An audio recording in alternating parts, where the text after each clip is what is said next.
Hey, salut, c'est Vincent. Dans cette vidéo, on va voir le Single Responsibility Principle.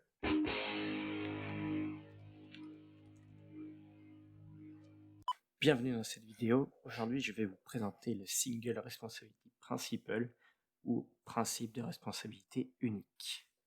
C'est le premier principe des principes solides.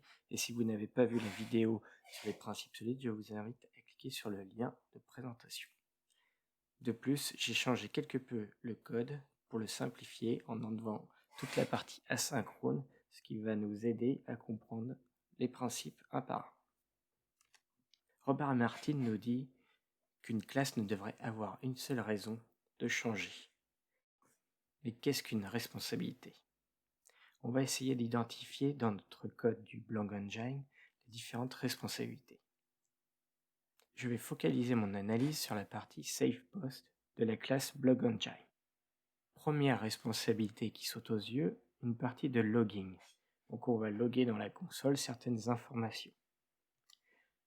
Deuxième responsabilité, une partie storage ou stockage. On va créer des répertoires et on va écrire dans un fichier.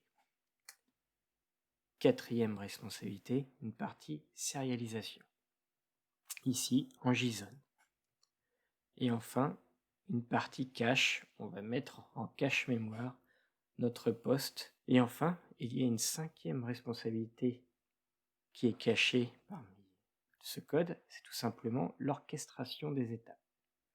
On ne peut pas remplacer une ligne par une autre ou modifier l'ordre. Très bien, maintenant que nous avons identifié les responsabilités, qu'est-ce que nous pouvons faire pour améliorer ce code?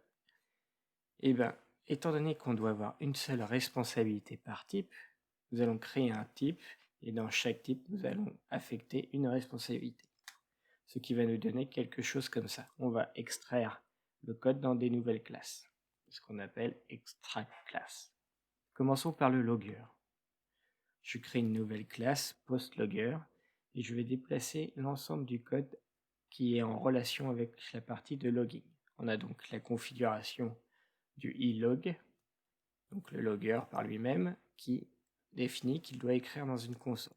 Et on retrouve ensuite 5 méthodes qui vont loguer les informations. L'avantage, c'est que si je dois reconfigurer mon logger, je n'ai que ce fichier, que cette classe à modifier. Toutes les responsabilités de logging, que ce soit le texte, le type de log, information, erreur, debug, etc., tout ça est centralisé dans cette classe. Pour le stockage, il en va de même. Nous allons déplacer toute la partie qui fait référence à l'IO dans cette classe. Donc on va pouvoir créer le répertoire, sauvegarder le fichier et lire le fichier. De plus, on peut créer une nouvelle méthode, getPath, qui permet de récupérer à partir d'un user et d'un ID le path vers un fichier. La sérialisation est elle aussi déplacée, elle est très simple et certains diraient ça n'a aucun sens puisque le JSON serializer fait déjà ça.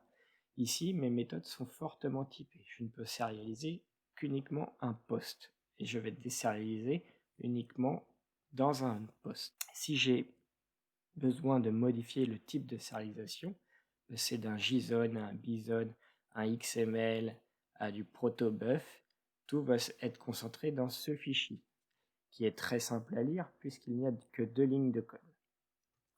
Et enfin, le cache. De la même manière, on a déplacé l'ensemble du code qui nous intéresse dans cette classe. On peut setter un poste ou récupérer un poste qui va aussi le créer s'il n'existe pas. Une fois ces 4 types créés, il faut bien sûr les utiliser au sein du Blog Engine. On va donc créer 4 champs privés et utiliser au sein de SafePost les méthodes de ces 4 champs privés. Comment peut-on savoir que le principe n'est pas respecté au sein de notre code? Tout d'abord, le nombre de méthodes. Si vous avez un trop grand nombre de méthodes, c'est sûrement que votre classe, votre type, a trop de responsabilités. Évidemment, lié à ça, le nombre de lignes de code. Si vous avez un fichier qui fait 1000 lignes de code, 10 000 lignes de code, il y a de fortes chances que ça fasse tout et n'importe quoi. Globalement, une méthode ne devrait quasiment jamais dépasser 25 lignes. Évidemment, ce sont des chiffres théoriques. Vos méthodes peuvent dépasser ce chiffre, mais attention. Le manque de cohésion dans la classe. Alors, qu'est-ce que la cohésion? La cohésion, c'est le fait d'avoir l'ensemble des éléments de votre classe qui travaillent ensemble.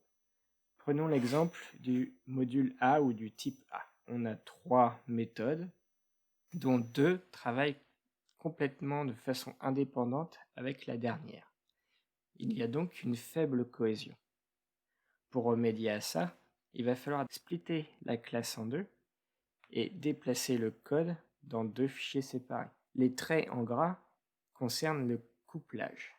Ici, il y a un couplage fort entre A et B, entre A et D et A et C. Le couplage fort n'est pas un problème en soi s'il est vraiment indispensable. Donc vous l'avez compris, la solution est très simple pour résoudre les problèmes de SRP. Il suffit d'extraire des classes, de splitter les classes en plusieurs classes. Et bien sûr, on fait un refactoring et on va utiliser les nouveaux types, les nouvelles méthodes dans l'ancien code. Attention, ici je n'ai pas présenté l'utilisation de tests unitaires, mais lorsqu'on fait du refactoring, il est très important d'avoir un filet de sécurité et donc d'avoir des tests unitaires pour vous garantir que vous n'avez pas cassé le bon fonctionnement du système. Même en utilisant des outils tels que ReSharper et autres, qui automatisent beaucoup de manipulation de code, il y a toujours un risque humain de mauvaise manipulation et d'erreur. Je vous remercie d'avoir regardé cette vidéo. Si vous avez des commentaires, n'hésitez pas à me les laisser. Et à très bientôt pour la suite des principes solides.